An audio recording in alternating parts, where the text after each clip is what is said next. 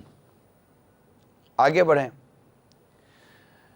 حضرت سیدنا ابو سعید خدری رضی اللہ تعالیٰ عنہ فرماتے ہیں کہ رسول کریم صلی اللہ تعالیٰ علیہ وآلہ وسلم نے فرمایا یعنی مجھے علم کی زیادتی عبادت کی زیادتی سے زیادہ محبوب ہے. یہ بھی دیکھیں علم کی باتیں ہیں.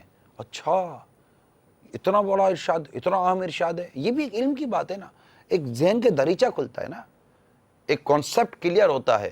یعنی مجھے علم کی زیادتی، علم کا بڑھنا، عبادت کی زیادتی عبادت کے بڑھنے سے زیادہ محبوب ہے. حضرت سیدنا عبداللہ ابن عمر رضی اللہ تعالیٰ عنہما فرماتے ہیں یعنی ہر شے کا راستہ ہوتا ہے، جنت کا راستہ علم ہے. سرکار مدینہ صلی اللہ تعالیٰ علیہ وآلہ وسلم کے آپ کو ارشادات اور بزرگوں کے اور صحابہ کرام کے ارشادات میں نے وہ سنائے. حضرت مولا علی کرم اللہ تعالیٰ وجہ الکریم کا بہت پیارا ارشاد سنیے.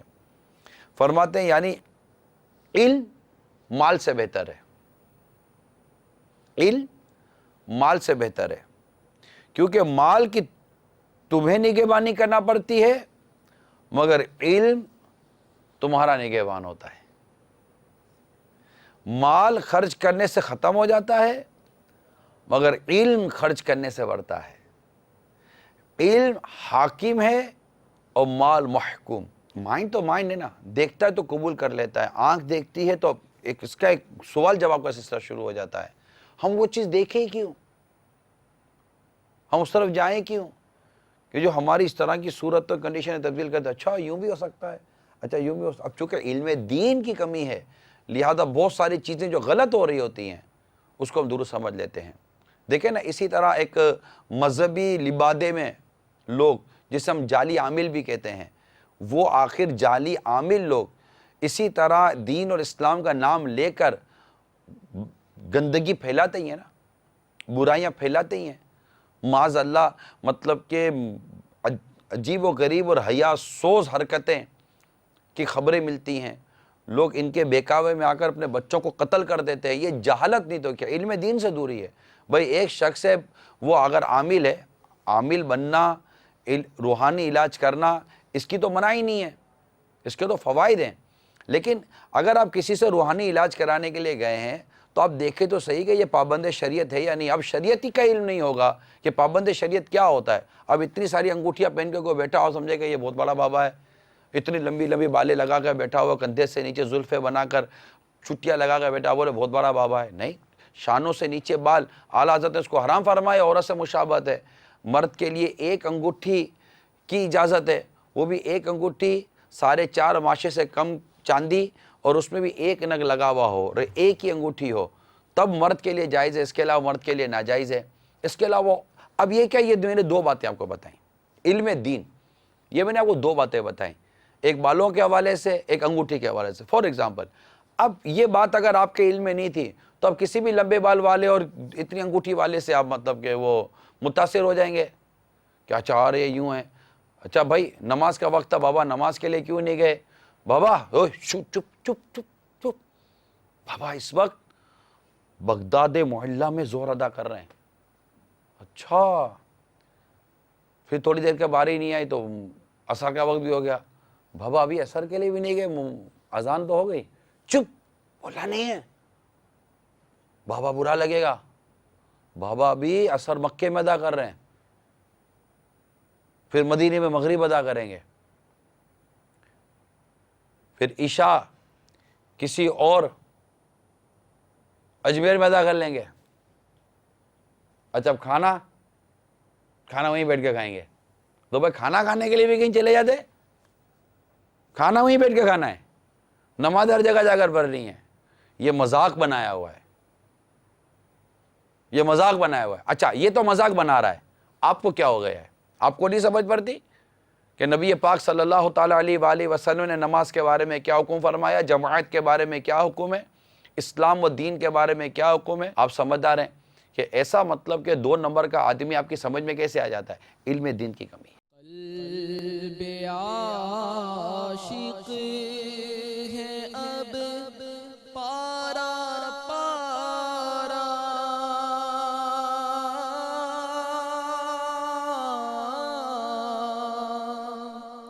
الوداع الوداع ماہ رمضان، کلفت ہجر و فرقت نے مارا،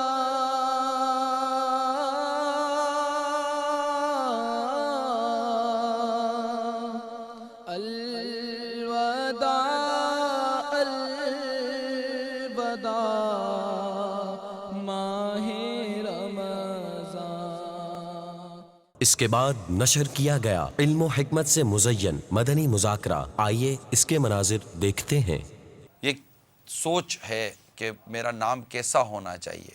نام ایک شخصیت کو اجاگر کرتا ہے. انسان اپنے نام سے پہچانا جاتا ہے.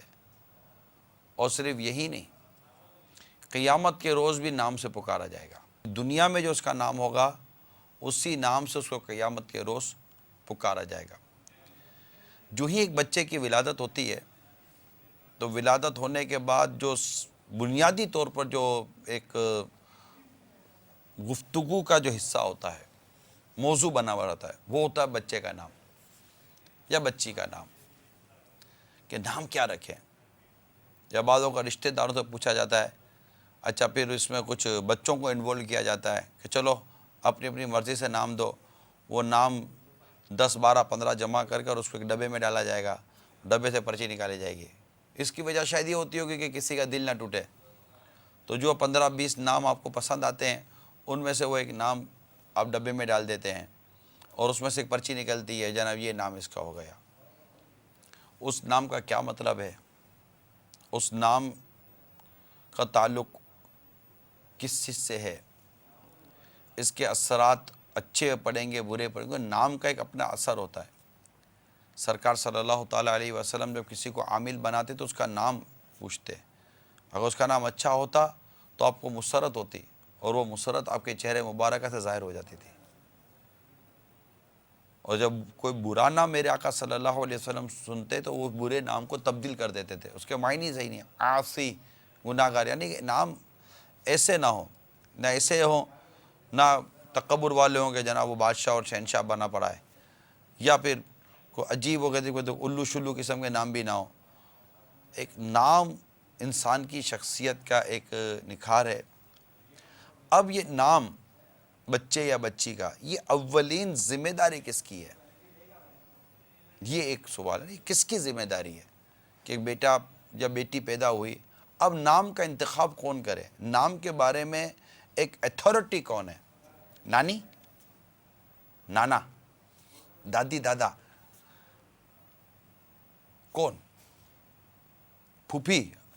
اچھا پھوپھی، بہن ہے، بھائی. اچھا، اور خالہ؟ نہیں بھائی، ساس رکھے گی نام، پھڈا ہو جائے گا. ایک الگ میٹر ہے. یہ ایک ہمارے فیملیز کے کچھ میٹرز میں نے بیان کیے، لیکن حدیث اس معاملے میں ہماری رہنمائی کرتی ہے. میں آپ کو حدیث سناتا ہوں کہ سرکار مدینہ صلی اللہ تعالیٰ علیہ وآلہ وسلم نے ارشاد فرمایا، یعنی آدمی سب سے پہلا تحفہ اپنے بچے کو نام کا دیتا ہے، اس لیے چاہیے کہ اس کا نام اچھا رکھے. یہ حدیث بیان کی میں نے. یعنی باپ سب سے پہلا تحفہ جو اپنے بچے کو دیتا ہے نا، وہ نام کا دیتا ہے. تو اس کو چاہیے کہ وہ اچھا نام رکھے. یعنی دوسرے نام رکھ سکتے ہیں. اگر والد کہتا ہے بھائی یہ نام رکھ لے گا، وہ نام رکھ لے گا، یہ نام رکھ سکتے ہیں. لیکن جس نام کو رکھنے کو، جس کو انتخاب کیا گیا، دیکھیں یہ بھی ایک سمجھنے کی چیز ہے کہ کوئی ایک تو ذمہ دار تو بنایا جاتا ہے کہ بھائی کس کی ذمہ داری ہے. تو پتہ چلے کہ ذمہ داری والد کی ہے. اب والد صاحب کو نام بتایا گیا، چلو بہنوں نے نام بتا دیا، بچے کی امی نے نام بتا دیا، یا کسی اور نے نام بتا دیا. اب وہ نام جب والد صاحب کے پاس آئے تو والد صاحب ایٹ لیسٹ یہ تو معلوم کرے کہ یہ نام ہے کس کا، اس نام کو کس سے نسبت حاصل ہے. اس نام کے معنی کیا بنتے ہیں، اچھے معنی بنتے ہیں، برے معنی بنتے ہیں. یہ 3 چیزیں کیا ہیں؟ 3 چیزیں تمہارے بھائی کے دل میں تمہاری سچی محبت کا باعث بنیں گی. سلام، جگہ میں وسعت و فراخی پیدا کرنا. تیسرا، اسے اس کے پسندیدہ نام سے بلاؤ. نام سے بلانا ہے نا، یہ اس کی ایک اپنی کشش ہے. ہاں آپ یعنی مجھے تو پتہ ہے نا، امیر سنت کے ساتھ کبھی کبھی کوئی 2 5 10 15 20 سال کے بعد بھی کوئی ملے ہوتے نا، امیر سنت اس کو نام سے بلاتے نا تو ارے میرے کو نام سے بلایا یار، ان کو میرا نام یاد ہے. نام میں بڑی بات ہوتی ہے. کسی کو بھی آپ اس کے نام سے بلائیں، آپ کی ایک بار ملاقات ہو اور آپ اس کا نام یاد کر لیں. یہ نیکی کی دعوت دینے والوں کے لیے بھی بہت اہم مدنی پھول عرض کر رہا ہوں کہ جب نام بعض اوقات بھول جاتے ہیں ہم. نام یاد رکھنے کا ایک طریقہ یہ بھی ہوتا ہے کہ اس نام کو سننے کے بعد اس کو کسی چیز سے نسبت کر دیں آپ. تو آپ کو جب نسبت ہو جائے گی نا تو آپ کو اچھا لگے گا، ہاں یار یہ نسبت ہو گئی، تو آپ کو نام یاد رہے گا. تو انشاءاللہ تعالی اس کی بھی برکت آپ کو ملے گی.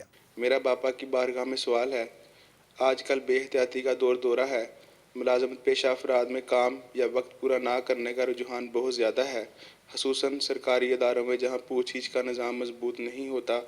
کام مکمل نہ کرنے یا وقت سے پہلے گھر چلے جانے کی عادت عام ہے. براہ کرم نصیحت کے مدنی پھول ارشاد فرما دیجیے. جو اجارہ کیا ہے جتنے وقت کا، وہ وقت بھی پورا کرنا ہے، اور اس میں جو معتدل انداز میں ایک کام کیا جاتا ہے وہ بھی پورا کرنا ہے. خالی وقت دینے سے بھی کام نہیں چلے گا کہ چلو بھئی 8 گھنٹے تو پورے 8 گھنٹے وہاں جا کے بیٹھا رہا، اونگتا رہا یا اپنا کوئی ذاتی کام کرتا رہا، تب بھی وہ تنخواہ کا حقدار نہیں بنے گا، جبکہ اس کے ذمے کچھ اور کام بھی ہے اونگنے کے علاوہ. ظاہر ہے اونگنے کے لیے کوئی نوکری نہیں رکھتا کسی کو. ہاں چوکی دار ہوتا ہے، وہ ظاہر ہے کہ اس کا اپنا ایک انداز ہوتا ہے کام کا، لیکن اونگنے کی اس کو بھی اجازت نہیں ہوتی کہ چوکی داری کا مقصد فوت ہو جائے گا. چوکی دار کو تو چوکنا رہنا ہوتا ہے جب ہی چوکی داری کر سکے گا. تو بہرحال یہ کہ پورا وقت بھی دینا ہے، اور اس وقت میں جو کام اس کو دیا گیا ہے وہ درمیانے انداز میں اس کو پورا کرنا ہے. اس میں اگر اپنی وجہ سے کوئی ایسی کوتاہی کی اس نے، تو اس کوتاہی میں جتنا وقت اس نے صرف کیا یہ اس نے جرم کیا، اور اس کوتاہی والے وقت کے اجارے کا وہ حقدار نہیں ہے. اتنی اس کو کٹوتی کروانا یہ واجب ہے. اب اگر ادارہ وقف کا ہے تو کوئی اس کو معاف بھی نہیں کر سکتا، تو کٹوتی ہی ہوگی اس کی. جو معاف کرے گا وہ خود مجرم ہوگا. پلے سے دینا چاہے کوئی تو وہ الگ بات ہے، پھر میں معاف کرنا نہیں کہلائے گا، یہ اس کی مدد کہلائے گی کہ مالی مدد کر دی اس کی. معاف تو وہ کر ہی نہیں سکتا. اب اگر کوئی نجی ادارہ ہے، پرائیویٹ ادارہ ہے، اور اصل مالک اگر اس کو معاف کر دیتا ہے تب تو معاف ہو جائے گا، ورنہ یہ کہ اصل مالک اس کی کٹوتی کرنے کا حقدار ہے، یہ کٹوتی کر دے. اور واقعی اس میں بہت کوتاہی ہے، اور گورنمنٹ جاب میں تو بڑی رشوتیں چلتی ہیں، آسانی سے ملتی نہیں ہے. یا رشوتیں یا کوئی بہت بڑی سورس ہو، چھوٹی سورسوں سے بھی غالباً کام نہیں چلتا، جیسی جاب. تو یہ مطلب اسی لیے گورنمنٹ جاب کو لوگ پسند کرتے ہیں کہ اس میں پوچھ گچھ کا نظام جو ہے وہ عام طور پہ کمزور ہوتا ہے. عام طور پہ ہر ادارے میں کمزور ہو یہ ضروری نہیں ہے. فوجی الٹا لٹکا دیتے ہیں، اگر کوئی ان میں کوتاہی کرے نا، فوجیوں کی بہت ترکیب مضبوط ہوتی ہے. اسی طرح بعض اداروں میں جو حساس ادارے ہیں نا، ان میں ترکیب اس میں کوتاہی چلنے نہیں دی جاتی ہوگی، لیکن وہ عموم پر بات کرتے ہیں تو عام طور پر یہ کوتاہیاں ہوتی ہیں اس میں. تو اسی لیے گورنمنٹ جاب کو لوگ پسند کرتے ہیں کہ چھٹیاں کرو، صاحب سے یا جو بھی اس سے بڑا ہے سپروائزر تو اس سے ترکیب بنا لیں گے تو وہ مطلب آنکھ آڑے کان کر لے گا، یعنی نظر انداز کر دے گا. اور چھٹی بھی کرنی ہے تو وہ اس پہ ڈیوٹی لکھ دے گا، 2-4 گھنٹے آگے پیچھے ہو گئے، لیٹ آئے، جلدی چلے گئے تو وہ پوری ڈیوٹی اس پہ لکھے گا. یہ ترکیبیں تو یہاں تو یہ چل جاتی ہیں دنیا میں، لیکن آخرت میں یہ سارا معاملہ جو ہے نا یہ پھنسا دے گا. اس کا عذاب واللہ کوئی بھی برداشت نہیں کر سکے گا.